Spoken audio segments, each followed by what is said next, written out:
Okay, so after 37 years, Showtime closes its curtains on boxing. By the end of this year, there will be no more Showtime Championship Boxing. Really sad, to be honest. Like, it'll be fine. You know, the fighters will find their platform. But for me, it was just the production value. Obviously, they had Showbox and they had just good quality fights for the most part. It got a little patchy at times, but the production value was just second to none. Boxing. Alright, welcome back to the channel. I hope everyone is doing well today. Shout out to all the subscribers and big up to anybody new locked in. I really appreciate it. Showtime, yeah, gutted. If you're a true boxing fan, you know how much this network and HBO really meant to your daily intake of boxing. And I talked about in the opening, the production value. HBO's was just a little bit higher than them. You know, those two were leading the way, and you know, we dearly miss HBO. I know I do. Really miss HBO boxing. Not just the fights, not just the coverage and the production value as well, but you know, they used to bring so many fighters through. You know, Lomachenko's, Canelo, Bud Crawford was on there earlier, Bivol, Nonito Donaire. I'm probably missing one or two as well, but you know, they did a great job. Golovkin, they did a great job of bringing fighters through, and I'm not saying other networks don't, but HBO really did it. And then obviously we'll turn our eyes to Showtime and the Showbox cards. You know, that was just they kind of wound it down towards the end, but they still did a few shows here and there at Showbox, but it wasn't quite the same. It didn't have quite the same energy.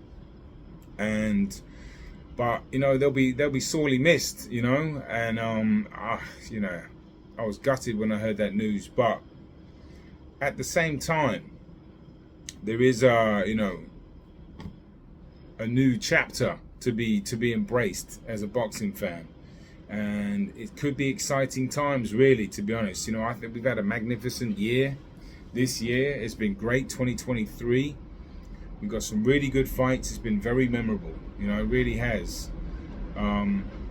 So what does it mean? Where are these fighters going to go? Because, you know, right now, as of now, Ben Shalom, the boxer, was on Sky Sports, is now signed to NBC in America on an app called Peacock, which I've known about that app for a while now. I think they really came into play a few years ago when they picked up the Premier League. You know, but you do have to, yeah, it's like $6 for no ads, and then $12 for, this is a month, for ads. So this is how they're going. This is how the world is going. You know, everything's going to be subscription based, streaming on your phone or on your computer, and I don't really have an issue with it, to be honest. I think it's good. And there's also rumors of Al Heyman doing some fights on Amazon Prime. Okay, so we'll hope maybe get some news for that. The question is, what obviously Eddie Hearn and those guys, they're going to have to step their game up with DAZN, because DAZN's taking a hit. They haven't been providing what they said. They've been obviously doing the pay-per-view shows, but what are they going to do? Because, you know, like Al Heyman, Ben Shalom, you know, these promoters, but I wonder what Bob Arum's going to do. You know, ESPN are fine as they are, to be honest. I think I have the app for ESPN. I really enjoy watching those fights. They do a good production value there. It's not quite as high up as Showtime. It's I would put DAZN, ESPN, Showtime, HBO. And I when I watch their shows, I try to get a lot from their production value, Showtime and HBO. But ESPN should be fine. But what are DAZN going to do? Because there's improvements that need to be made, production wise. You know, commentators. You know, I was watching a Showtime fight the other day, two actually. One when Paulie Malignaggi was on there. He's a great commentator, you know. And then, like, you know, he always seems to fill in the gaps and fill in like that space with just some gems, you know. Paulie just drops gems at the end of the round, and like just stuff you wouldn't have thought about, you know. Abner Mares, with all due respect, didn't do that. No, you know, you obviously had Al Bernstein and I forget that guy's name, the one that's like really loud. What's his name? Mario Marinelli or something like that. It's probably not it, but they're fine. Don't get me wrong. They're good. They're legendary, really. Al Bernstein, you know, his keys to victory are laughable, but Abner Mares never really filled in that gap with the magic drops, you know, the little gems that made you really think about or teaching you about boxing. And HBO used to do that, you know. Their cast and commentators was amazing. Obviously, Jim Lampley was great. Max Kellerman was good. He filled in the gaps nicely, being, you know. And then you had the main analysts. But I would learn so much from watching an HBO show. Manuel Stewart, Andre Ward, Roy Jones, Bernard Hopkins was on there from time to time. George Foreman. I didn't really like what's his name? So bad with names. You know who I'm talking about, the older guy, Larry Merchant. I wasn't a big fan, but look, he knew his boxing, but like I always felt like, you know, even just watching the fight, I would learn so much, especially when Emmanuel Stewart was there. They used to call it, and they used to just drop gems, you know, Paulie dropping gems on Showtime. So I want to watch a commentator that's going to teach me and help me learn. I don't want to know, you know, oh, they landed a jab. Yeah, great. We all can see that. I want to learn, and that's the important thing of a delivery from a commentator, but just obviously the knowledge and the wisdom. And you know, it's a shame Andre Ward's not on ESPN anymore, because he was obviously highly intelligent, dropping gems. So look, question is, how did it get here? Now I was watching in terms of Showtime, I was watching shout out to True School Sports, major boxing fan, that guy. He does some great interviews, very good interviews. He's a good channel. Anyway, he was interviewing Rick Glazer, and you know, seems to have a lot of beef in the industry, and a lot of people seem to not like him. But you know, he's well connected in there, and he knows his boxing. But he called this months ago, back in October. He wasn't proud of it, but he was saying, you know, he understood the business side of it, and you know, he calls out people for the pay-per-view numbers, because you know, some people make up numbers, or they don't give you the right numbers because it just looks bad for business. But you know, it's a fairly new thing in the last few years. They'll give you the numbers if they're good, like the next day. But if it's a bad pay-per-view, they'll hold the numbers back or lie about them. And that's the thing about these corporate companies too. While I am bigging up Showtime and I do love them, I'm not going to defend them, because there's some fans that just have turned to defending networks. It's the weirdest thing. What you're doing, you're defending a corporate entity, okay? Corporate. And Paulie spoke about how that he was treated after he got, you know, into the situation at Showtime. And you got to look at people like Steven Espinoza. Look, these are Bob Arum. These aren't good people. Leonard Ellaby, all of them, right? I'm not like there's Eddie Hearn. You know, he's probably maybe the better of them in quotations, because like, look what happened when the Eubank situation came out. You know, they showed their true colors. At the end of the day, they're pretty ruthless businessmen. And that's what corporatism is. It's about the bottom line and money, and they don't care about you. So don't defend them.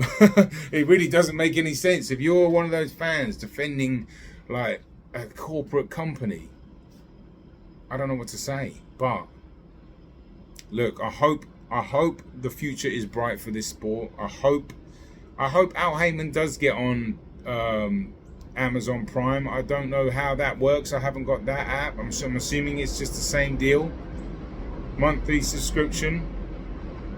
I mean, look, really and truly, I was thinking about this the other day, right?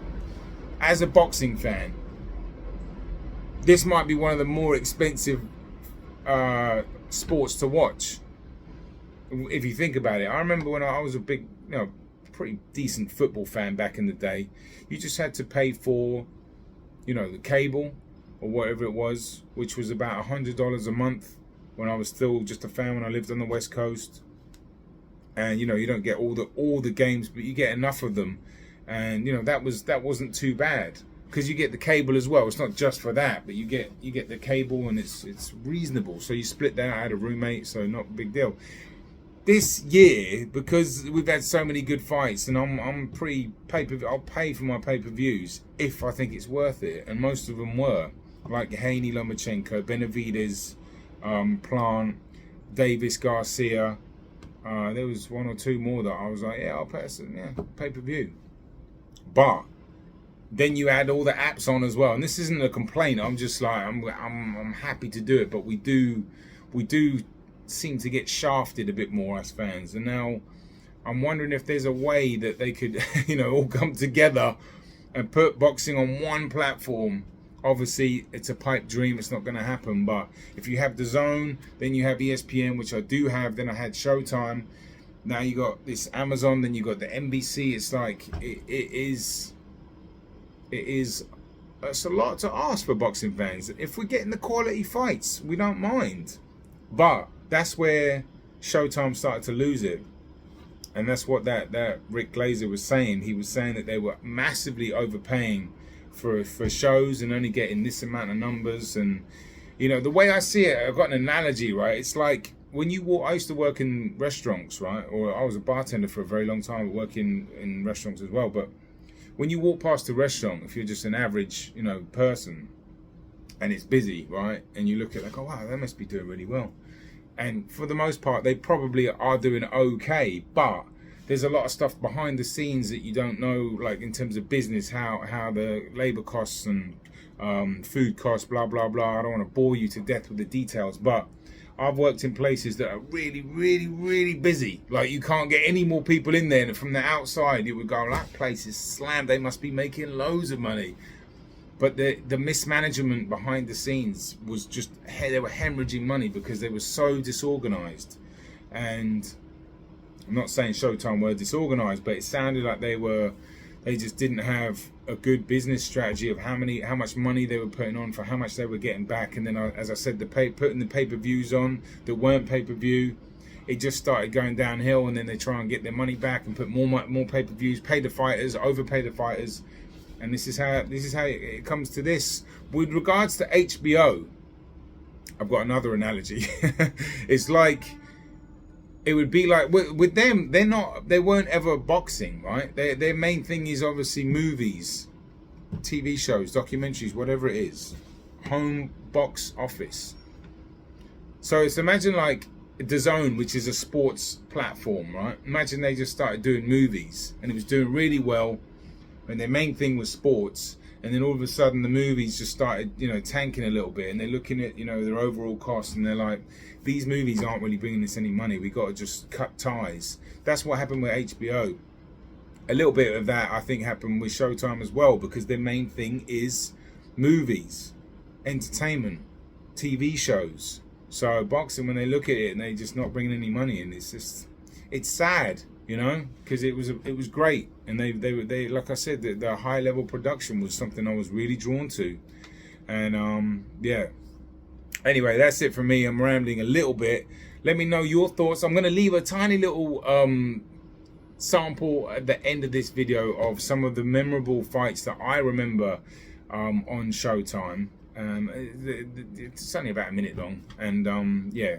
Let me know in the comments if you remember any memorable fights that you can think of, or your thoughts on Showtime in general. If you are new to the channel, welcome along. Hit the subscribe button, hit the like button. If you enjoyed the video, I have got so many videos coming. They're going to be coming almost daily now. So thank you so much for tuning in. I'm out. Peace. Spectacular atmosphere as these bloody Marquez almost went down. And still champion Israel. Brother! It was a long count. I don't know. That nailed him. And look at that second right hand. How Tommy ever got up. In this thing in the first round. That last left hook was a tremendous Torres is on the ropes. He gets caught. He goes down. He's out of it. What a fight. We should mention the guy in the electro. Oh, gee. Should mention the guy in the electro. Oh, gee. Almost. It wasn't a double knockdown. It was a knockdown as Bundridge went down and Powell slipped. And punch. What? Counter right. The heel of his glove. He's using some extracurricular activities. Using the shoulder roll to prevent him from landing. He's been doing that. Oh, another great right hand. Right on the chin by Dawson. Presents. Now he's trying to... On it.